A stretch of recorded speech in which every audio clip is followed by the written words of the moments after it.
The history of the human race is fraught with countless battles, endless suffering, and the specters of conflicts throughout centuries. We are a species who fight for land, for profit, for protection. We send our sons and daughters to become meat to the grinder, to become the future specters that relive their darkest moments in a terrifying loop on their old battlefields. Today, I have 5 allegedly real army ghost stories that tie the supernatural with historical turning points. Be sure to like this video and subscribe for more creepy tales. I was a recruit in the training phase of national service back then. My platoon has a lot of recruits who are falling sick or getting injured regularly. My bunk is especially guilty of that because it is all too common to see my bunkmates disappear in the middle of the night, only to see them return from the medical office in the middle of the night. During the month of August, there is something we call the Hungry Ghost Festival. During this period, supernatural activity becomes quite common. It was around this time that I saw something for myself that I could not explain. One day in the middle of the night at around 3 a.m., I was awakened by the sounds of someone dragging their boots on the ground, followed by the sound of someone groaning in pain. I was annoyed as I poked my head up to see who was making that noise. What I saw was a soldier in full uniform with his army cap on, limping across the room with a bandaged left leg and his arm in a sling. I thought that another of my bunkmates had returned from the medical office once again, so I turned over and tried to get some sleep. But this limping man stopped in the middle of my room and stood over a bed where no one slept. The groaning sound continued for an hour as he stared at the bed. It ruined my sleep, and I was beginning to get pissed off. The following day, I asked my bunkmates who made all that noise, but no one admitted to it. Rather, they looked confused and a little scared. When I mentioned the unused bed, we all realized that something wasn't right. There are 8 double-deckered beds in the bunk, 16 beds in total. The only bed that was not in use was the one on the right side in the middle of the room. No one ever explained why, but we were always just told to avoid sleeping in that bed. On the very same day I told them about the limping ghost, 2 of my bunkmates ended up sleeping in that bed. It was a bit of an experiment to see what would happen. I wasn't personally afraid of the ghost, but I ended up making others feel afraid, I guess. Nothing happened to the bunkmates who slept there so far, that is. To me, personally, ghosts are like an annoying neighbor. Leave them alone and they'll leave you be. If you catch their interest, though, they'll approach you. Ghost sightings aren't always scary or good. Sometimes they remain neutral. 1988, I was born and raised in the South, in a very historic location that was a major battle site during the Civil War called Vicksburg, Mississippi.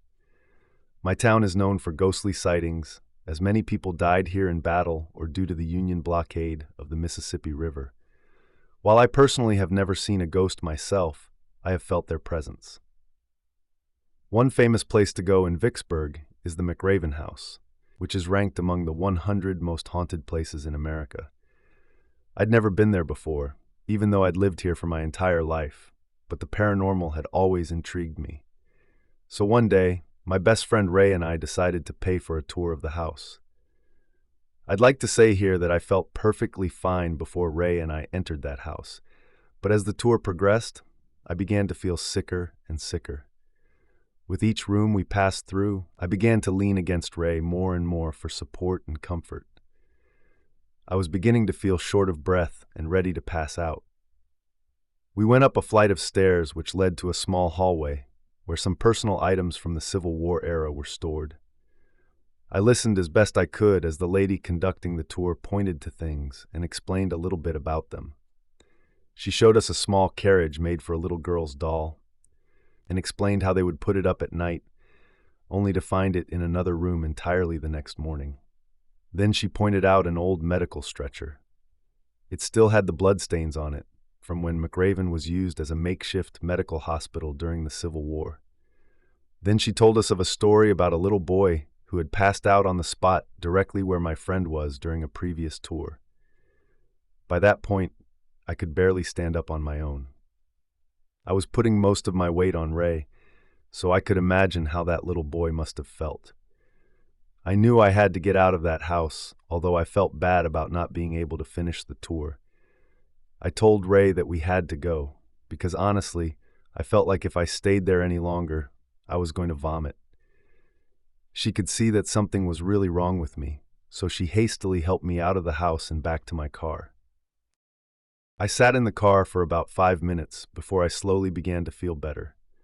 10 more minutes later and my symptoms were gone entirely. I no longer felt sick to my stomach and I could breathe just fine. Although I never saw anything, something sinister was definitely affecting my body that day. That was unlike any sickness or nausea I'd ever felt, and I will never go back in that house.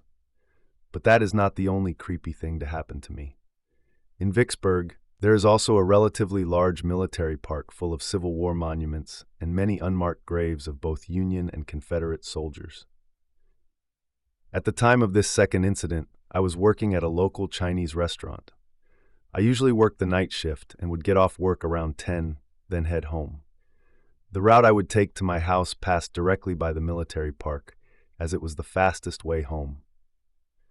One night, while driving home, I was on the phone with my mother when my phone suddenly dropped the call. At first, this didn't bother me too much, as the area I was passing by had a lot of hills and very little, if any, cell phone service, so I knew the phone would probably drop the call sometime. However, instead of hearing silence on my way there, I heard something else, someone else. It sounded like several garbled voices, speaking all at once, but I could not understand what they were saying.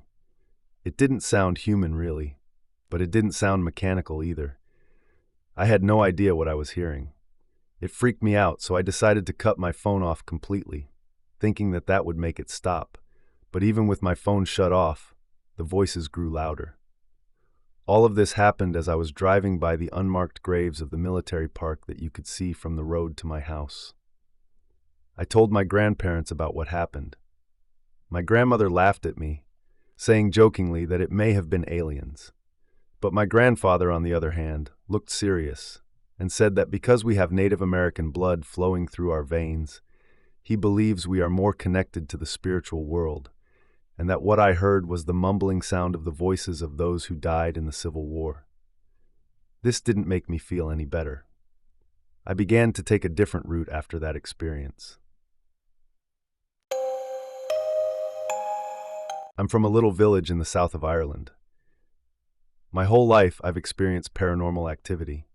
This may be because my house was a former army barracks. I was 14 years old. Each night as I would go to bed, I would hear someone talking in my ear. One night, I even began to feel someone rubbing my earlobe. I could feel a cold finger run down my ear. I remember lying in bed being forced down. I felt a presence holding me down. I was semi-asleep, so I jolted up screaming, only to hear a demonic-like voice scream at me. Deep down, I felt like something was trying to take my body, but I would not let it in. Since that day, things have never been the same. In this particular story, it began with the passing of a close friend of mine. I was much more distressed than usual because of this. Well, my partner at the time and I were watching a movie, Paranormal Activity, I believe. This gave him the idea to taunt spirits in the house, in a playful way, of course, not expecting anything to happen. We eventually finished the movie. We were making our way to go to sleep. I think it was around 1 a.m. at the time, so it was pretty late. All of a sudden, the landline phone began to beep. We began to search for the phone and eventually found it outside on the landing, which was odd because we never used the phone out there, nor would we ever leave it out there like that. It was just lying there in the middle of the floor. This creeped me out pretty bad, especially after my partner told me that he hadn't done it. We put the phone back on the base, then headed to bed. No sooner had I put my head on the pillow. The smoke alarm began to beep the way it would when you pressed the test button on it. However, it was 15 feet from the floor to the ceiling where it was, and you had to have a ladder to press that button. At this point, the two of us were freaking out. After a while, with things being quiet again, we once more tried to go to sleep. Maybe if anything, I told myself it was just a spirit trying to say hello to us. Nothing negative. Now beside our bed was a window and a blind. It's the type of blind that could be opened by a heavy cord. As we were laying there, eyes closed in the bed in the dark, the blind suddenly pulled itself up violently and shaked without anyone touching it, almost tearing itself apart. It shook so hard. The window wasn't open, so it was not the wind. I was screaming and crying. I had never been so surprised or scared my entire life. I couldn't get to sleep that night, and I never joked around or messed with spirits again. We later moved out of that house, thank God. The spirit world is no joke. It exists, and it can often be just as tangible as the things sitting in front of you. So be careful if you ever decide to taunt the things you can't see. Something I could not explain from Alan Oman. My days in the sandbox were fun and a nightmare itself that haunts me daily and takes a part of my soul with it. It was around the end of my tour of duty. My platoon and I were pure with an Abrams team of 6. We were on our way to support a Pines platoon who had been trapped for 2 days with heavy casualties. We passed through a village that was suspiciously empty. That's when the worst happened. It must have been an RPG. The tank in front of us exploded, and on that tank was my closest friend at the time. Ducking, I ran over to the remains. I found the rest of my friend, who then perished in my arms. It was a firefight after that. I stayed next to the body of my friend as we were pinned down by enemy fire. I didn't want to leave him. I had to bring him back so we could put him to rest properly. I was sitting with my shoulder against a large piece of debris. I wasn't facing the direction of my friend's body, but the next time I did look over, I jumped. There was someone standing there, not in uniform at all. Rather, it was an immaculate, perfectly clean little girl. She had this blank expression on her face as she stared down at my friend. I watched as she bent down and placed her palm over his cheek, smearing blood and dirt over his skin. Still in shock, I think, I yelled at her, "What do you think you're doing?" She then turned her head to look at me. The moment her pupils met mine, goosebumps covered my body and my heart pounded. There was something wrong about this girl. She stood back up and took a few steps toward me, still with that blank expression on her face. I remember feeling a deep and palpable dread well up inside me. I couldn't explain it. Why was I so absolutely horrified by this little girl? The fear was so bad I began to crawl backward, completely exposing my upper half to the enemy. I was lucky that I was not shot. The girl suddenly stopped, shook her head, and disappeared before my very eyes. It was like she never existed. I got back behind cover and looked at the dirt. She hadn't left any footprints, despite the dirt being dry and completely movable. It didn't make any sense, not mentally, not physically. Who was she? Why did she visit my friend and I? I began to pray right then and right there, prayed desperately in tears for the safety of my men and for the soul of my perished friend. In the next 2 hours, we would be rescued and transported by helicopter back to a U.S. base. We made it out alive, well, not all of us. Having taken a bullet wound to the shoulder, I was sent back home, and I was able to attend my friend's funeral. I ended up telling my friend's family some time after that about the little girl, hoping that it was someone he knew in the past or someone related to him that perished too early. But no, the girl did not ring any bells among his family. Was she an angel? Was she a demon? Or was it something else? I guess I'll never know, but maybe, just maybe, I'll see her again. This happened to me when I was 10 years old. I was living in a market town in mid-Wales when this occurred. To give a bit of backstory, I had been living in mid-Wales since 2001, but I moved back to England in 2011. So 10 years was how long I lived there. This market town was between Welshpool and Barmouth. I was with the cadets in Wales, and in 2007 there was a trip in Portsmouth, which is the only island city in the United Kingdom. I was at an encampment which was around 20 miles from Portsmouth, where I, along with the other cadets, were put in dorms. There were about 10 of us in these 2-story buildings. My bed was a camp bed with a little metal cabinet and a small but very old side table, and then there was the other 2 cadets either side of me. I did the usual exercises you do as an Army cadet. For example, we did a full 2-hour march and stand at attention exercise, while afterwards we grabbed our lunch from this very small and run-down hut, which was mostly always overcrowded, and you were only allowed to eat around the area of the hut. This annoyed me because I preferred to keep to myself, especially when I ate. Now here is where things got strange. I was out in the woods with some cadets, and our assigned drill sergeant was with us. We were told to learn about cover and hide, which is sort of the equivalent of being taught how to set up an ambush, where you either hide or find appropriate cover. I was briefly lost after everyone split up. I found cover, and while I was in hiding, I heard twigs snapping around me. I thought that it was one of the other cadets on my team, or maybe the opponents we were to ambush. When I looked up slowly, trying not to be heard, I didn't see anyone at all. I shrugged it off, thinking maybe it was some animal. We were in a very rural area, so wildlife was common. Even so, I began to hear the footsteps drawing closer to my position, yet no one was there every time I checked. This was early afternoon with the sun high in the sky. I had clear visibility, but I could not ascertain where the footsteps were coming from. I was beginning to freak out, and made as best as I could a stealth run back to where the place of meeting was, only to ruin the activity for everyone. The other cadets were of course annoyed at me. I told the assigned drill sergeant about what happened, but he seemed annoyed at me too, and said that it was just my imagination. Maybe he was right. A 10-year-old could have an overactive imagination. We were then told we were setting up camp for the night, and unlike my usual self, I was a bit more comfortable than knowing people were around. Having been so creeped out, I didn't want to be alone. I was told who I would be camping with. They were these two boys in other cadet units. That night we were being given a lesson on the way the Army sets up camps in the woods when they're in the middle of a battlefield, and for recon too. I happened to glance off into the distance during this. The forest, including the grass under it, was quite clear under the dim moonlight. It was beautiful, like something from a painting. I wasn't paying attention to the seminar, hardly listening to what the lieutenant was saying. That was when I saw the outline of a shadowy figure walking across the grass, from one side of the forest to the other side.